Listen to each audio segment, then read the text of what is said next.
Mel, magkano ba ang investment na ito na sinasabing nakuha ng Pangulo sa isa sa kanyang mga foreign trip? Ella, ito ay 4.7 billion pesos na investment mula sa Unilever para sa expansion ng kanilang factory dito sa Pilipinas. Ayon kay Pangulong Ferdinand Marcos Jr., lilikha ito ng nasa 5,000 direct at indirect jobs. Bunga rin ito ng kanyang pakikipagpulong sa Brussels, Belgium noong nakaraang taon. I would like to note that this major investment is amongst the pledges that we received during our trip to Belgium for the ASEAN-EU Summit last December.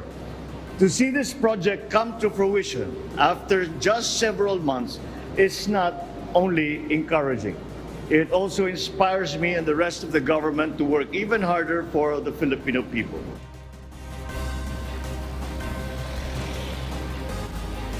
Ayon sa Pangulo, malaking bagay ang manufacturing company na ito dahil na rin sa oportunidad na ibinibigay nito sa industriya.